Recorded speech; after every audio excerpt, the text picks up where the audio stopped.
ನಮಸ್ಕಾರ ಎಲ್ಲರಿಗೂ. ನಾನಿವತ್ತು ಒಂದು ಹೇರ್ ಬ್ಯಾಂಡನ್ನು ಹೇಳ್ಕೊಡ್ತಾ ಇದ್ದೀನಿ, ಬೇರೆ ಬಗೆಯದು.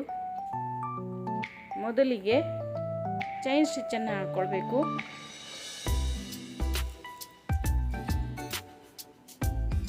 ಈ ರಬ್ಬರ್ ಬ್ಯಾಂಡ್ ಎಷ್ಟಿರ್ತದಲ್ವಾ ಅದರ ಅಳತೆ ನೋಡಿಕೊಂಡು ಸ್ವಲ್ಪ ಜಾಸ್ತಿನೇ ಹಾಕ್ಕೊಳ್ಳಿ. ಚೈನ್ ಸ್ಟಿಚ್ಚನ್ನು ಜಾಸ್ತಿ ಹಾಕ್ಕೊಂಡ್ರೆ ಚೆಂದ ಆಗ್ತದೆ. ನೋಡಿ, ಇದು ಸರಿ ಆಯ್ತು. ಈಗ ಮತ್ತೆ ಜಾಸ್ತಿ ಹಾಕ್ಕೊತಾ ಇದ್ದೀನಿ. ಈಗ ಪ್ರತಿಯೊಂದು ಚೈನಲ್ಲೂ ಸಿಂಗಲ್ ಕ್ರೋಶವನ್ನು ಹಾಕೊಳ್ತಾ ಬರಬೇಕು.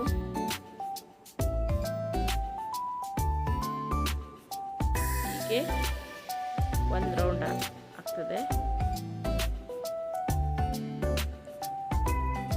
ಸಿಂಗಲ್ ಕ್ರೋಶವನ್ನು ತುದಿವರೆಗೆ ಹಾಕೊಂಡು ಆದಮೇಲೆ ನೋಡಿ ಹೀಗೆ ಆಗ್ತದೆ. ಈಗ ಮುಂದಿನ ಸ್ಟೆಪ್ಪು, ಒಂದು ಚೈನನ್ನು ಹಾಕ್ಕೊಂಡು ಈ ಕಡೆ ತಿರುಗಿಸ್ಕೊಳ್ಬೇಕು. ತಿರುಗಿಸ್ಕೊಂಡಾದ್ಮೇಲೆ ಈ ಥರ ಲೂಪನ್ನು ಹಾಕ್ತಾ ಬರುವಂಥದ್ದು. ನೋಡಿ, ಎರಡೂ ಕೈಯನ್ನು ಬಳಸ್ಕೊಂಡು ಮಾಡುವಂಥದ್ದು ಇದು. ನೋಡಿ, ಹೀಗೆ ನೋಡಿ ಈ ಥರ ಒಂದೇ ಸೈಜ್ ಬರೋ ರೀತಿ ಮತ್ತೊಂದು ಬೆರಳಿನಿಂದ ಹೀಗೆ ಮಾಡಿ ಸ್ವಲ್ಪ ಹೀಗೆ ಅಡ್ಜಸ್ಟ್ ಮಾಡ್ಕೊಳ್ಳಿಕ್ಕೆ ಬರ್ತದೆ. ನೋಡಿ, ಹೀಗೆ ಪ್ರತಿಯೊಂದು ಸ್ಟಿಚ್ಚಲ್ಲೂ ಈ ಥರ ಮಾಡಬೇಕು. ನೋಡಿ, ಹೀಗೆ ಒಂದು ರೌಂಡ್ ಕಂಪ್ಲೀಟ್ ಆಗ್ತದೆ. ಹೀಗೆ ಮಾಡಿದ್ರೆ ನೋಡಿ, ಮತ್ತೊಂದು ಸಲ ತೋರಿಸ್ತಾ ಇದ್ದೀನಿ. ಈ ಥರ ಈ ದಾರ ಮೇಲ್ಗಡೆ ದಾರ ಅಡಿಗೆ ಹೋಗಬೇಕು. ಆಮೇಲೆ ಕ್ರೋಶಾ ಕಡ್ಡಿಯನ್ನು ಅಡಿಗಡೆ ದಾರದಿಂದ ತಗೊಳ್ಬೇಕು. ನೋಡಿ, ಒಂದು ರೌಂಡ್ ಆಯ್ತು. ಈಗ ಹೀಗೆ ತುದಿವರೆಗೆ ಮಾಡಿಕೊಂಡು ಇಲ್ಲಿಗೆ ಎಂಡ್ ಮಾಡುವಂಥದ್ದು. ಈಗ ಮತ್ತೊಂದು ಚೈನನ್ನು ಹಾಕ್ಕೊಂಡು ಈ ಕಡೆ ತಿರುಗಿಸ್ಕೊಳ್ಬೇಕು. ಈಗ ಅದರ ಮೇಲೆಲ್ಲ ಸಿಂಗಲ್ ಕ್ರೋಶವನ್ನು ಹಾಕೊಳ್ತಾ ಬರಬೇಕು ತುದಿವರೆಗೆ.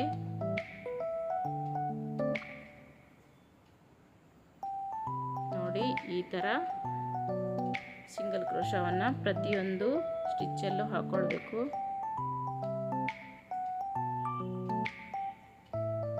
ಕಂಪ್ಲೀಟ್ ಆಯಿತು. ಸಿಂಗಲ್ ಕ್ರೋಶವನ್ನು ಹಾಕಿ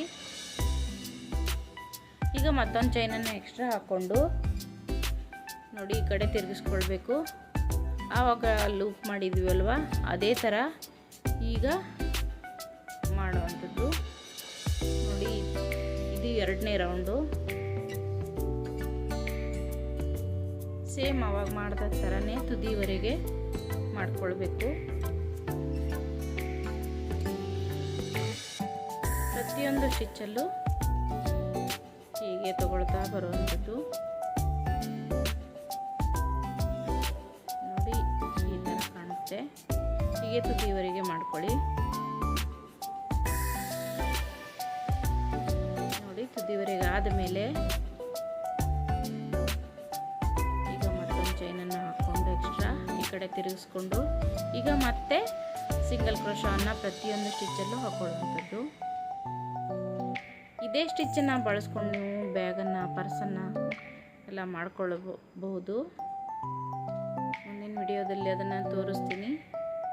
ಈಗ ನೋಡಿ, ತುದಿಗೆ ಕಟ್ ಮಾಡಿಕೊಂಡು ಈ ರಬ್ಬರ್ ಬ್ಯಾಂಡನ್ನು ಈ ಥರ ಇಟ್ಟು ಅದೇ ದಾರಕ್ಕೆ ಸ್ವಲ್ಪ ಸೂಜಿಯನ್ನು ಹಾಕ್ಕೊಂಡು ಹೀಗೆ ರಬ್ಬರ್ ಬ್ಯಾಂಡನ್ನು ಸುತ್ತಲೂ ಹೀಗೆ ಹೊಲಿತಾ ಬರಬೇಕು. ನೋಡಿ, ಈ ಥರ ಹತ್ತತ್ರ ಪ್ರತಿಯೊಂದು ಸ್ಟಿಚ್ಚಲ್ಲೂ ಹೀಗೆ ಹೊಲಿತಾ ಬರುವಂಥದ್ದು.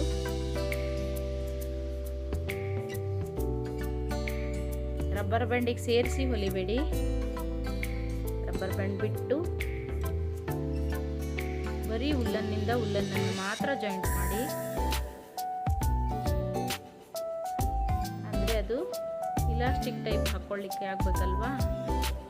ರಬ್ಬರ್ ಬ್ಯಾಂಡಿಗೆ ಸೇರಿಸಿ ಹೊಲಿದ್ರೆ ಅಲ್ಲಿ ಸ್ಟಿಫ್ ಆಗ್ತದೆ. ನೋಡಿ, ಈ ಥರ ಕಾಣ್ತದೆ. ವಿಡಿಯೋ ನೋಡಿದ್ದಕ್ಕಾಗಿ ಎಲ್ಲರಿಗೂ ಧನ್ಯವಾದಗಳು.